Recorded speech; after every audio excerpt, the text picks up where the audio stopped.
Welcome back, Nick Lenz's Comic Corner. Classics, last non-classics. Excuse me. This is episode number 463 and Doubleshot number 379. Two Batman trades. Yep. But it's a crossover with the Teenage Mutant Ninja Turtles. And I have the first two miniseries. The original miniseries that came out early, I think it was just last year, wasn't this year. It was very recent, I remember that. It was early this year, this miniseries. And plus, the second miniseries, which is the crossover between the Batman anime series 1990s and the 2012 Teenage Turtles series. Let's talk about this one first.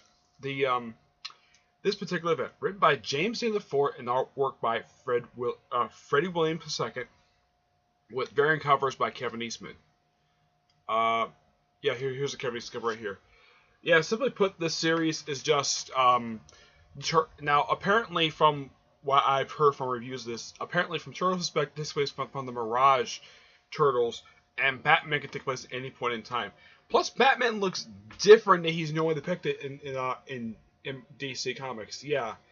Of course, at this point in time, when this miniseries came out, the Mr. Bloom storyline was going on, and it actually was almost over by the time this storyline came out.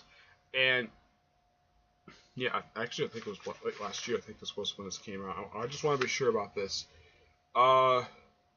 Actually, it was late last year this came out because this was the first one they released. Now, I have heard they're doing a sequel to this, which is they say this is going to be a third mini-series, but it's a follow-up to this one.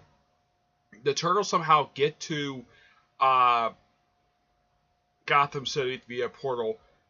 As for what exactly caused this to happen, yeah, this miniseries does not explain that at all.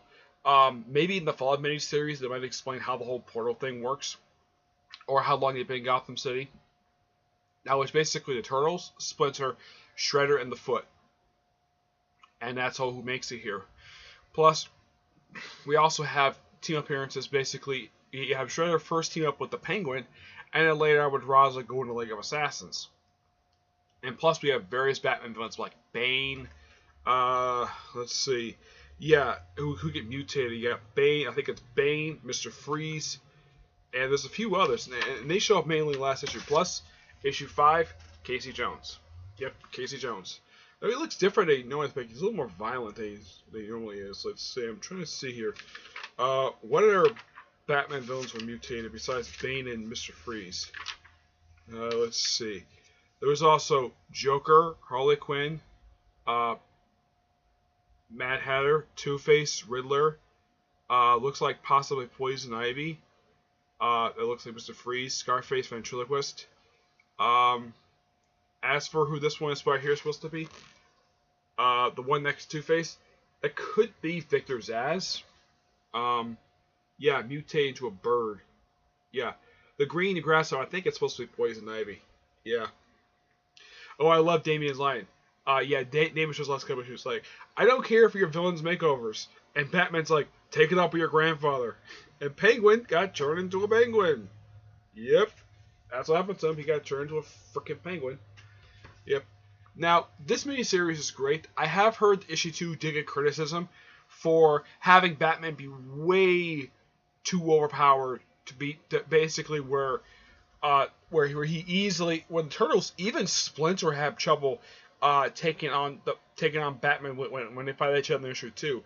I heard the issue got criticism for it basically because it's Batman. Let's have him be better than the Turtles because it's called Batman Teenage Mutant Ninja Turtles.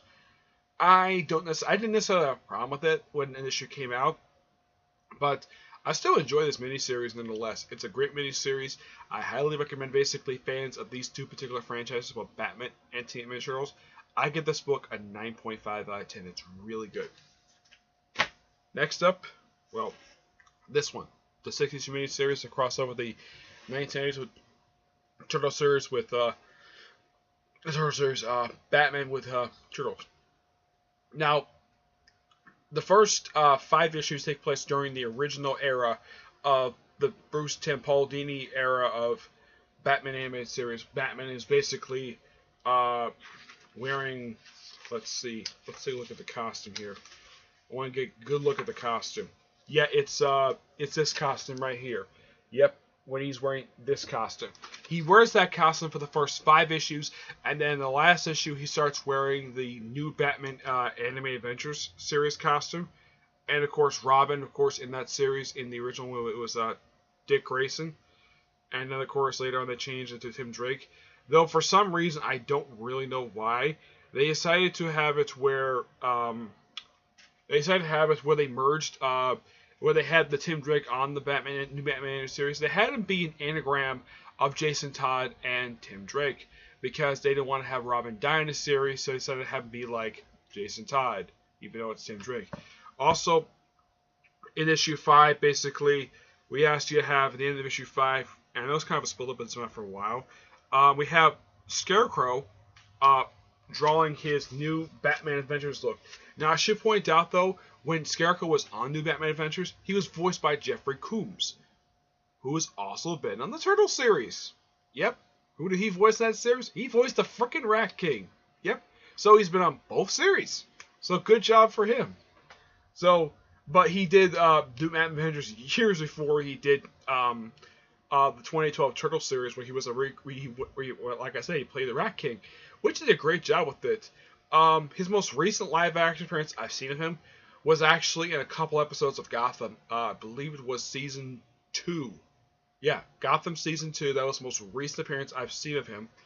But yeah, I was surprised to see him, and yeah, see him in that show. But the guy himself is a great actor. I mean, his most famous role is Jeffrey Combs, of course, in voiceovers, playing the Scarecrow. I would say you could probably throw the Rat King in there.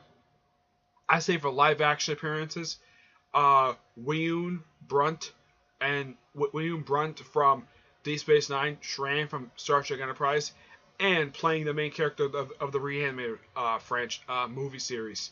Yeah, he basically got famous before he did Star Trek. So, like the actor who plays Garrick, he was in the horror movie just prior to doing Deep Space Nine. So at least they have those two things coming, and they're both recurring characters in that series. But as for this, this series is great. Though for some reason I don't really get why this is. Apparently Donatello has nothing for anyone who's a redhead. Heck, it's implied he has a crush on Batgirl of all people, despite the fact he has a crush on April, and April shows up in here. This series does something a little bit different than the first one, where the first one's entirely set in Gotham City. This one's set in New York City, where Batman, his villains, all go to New York City, basically in the Turtles dimension, and they sort of team up and they basically take on various characters. Of course, the appearance not only by Scarecrow, there's also Poison Ivy, which Ralph nearly drowns. Yeah, he basically beats Poison Ivy by tackling her into the water and nearly drowning her. Though it caused her to get knocked out anyways. But at least he didn't hit her. Yeah, he didn't hit her. Nope. At least you gotta praise him for that. Yep. I'm trying to think. What other villains showed up in here? Let's see. They also had, well, I like every issue basically a lot of the best. You have Two-Face, Joker and Harley Quinn showed up in here as well. But yeah. Now this series is written by Matthew K. Manning, and artwork by Joe Samaria. I think that's the person's name. Now, I do praise this book for giving a credit for Batman, basically putting the credit for Batman, but they didn't put in here the credits for the Turtles. I don't get why. Now, like the first series, where it's basically it's a cross between DC and IDW, but published in DC. This one is published through IDW, but teamed up with DC. Excuse me. And this came like not long after. It was like kind of like the way it is with the Shadow Batman series published by Dynamite. It's like right after Batman the Shadow wrapped up, they had the follow-up series published by Dynamite, published not long after that. It's kind of the same thing with this series, where I think it went barely maybe 2 months after Batman Team Turtles wrapped up and this series started up.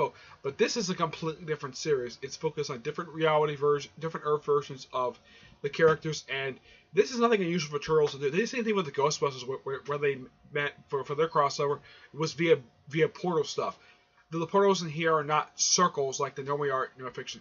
The portals in the 2012 series are basically upside down triangle, or they're actually triangles.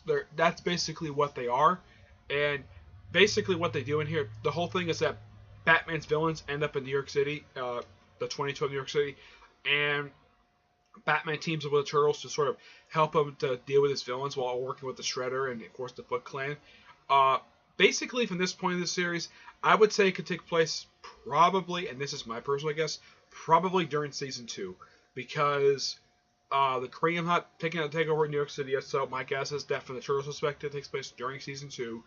In the case of Batman, it could take place any point. I would say from the first 5 issues perspective, I could say that the issues themselves probably took place probably after the added, probably when the series was it could be at any point in that series. Yeah, it could be any point. But definitely during the last issue, Tempo takes place during New Batman Adventures because all the characters pretty much change look except for Scarecrow for some reason. Yeah, this series is great. I get this a 9 out of 10. Alright, that's it for this episode. Stay tuned for the next episode, which is going to be 2 more Batman trades next episode, which will be episode 464 and Doubleshot 380. Okay? But until then, I will see you there. Bye.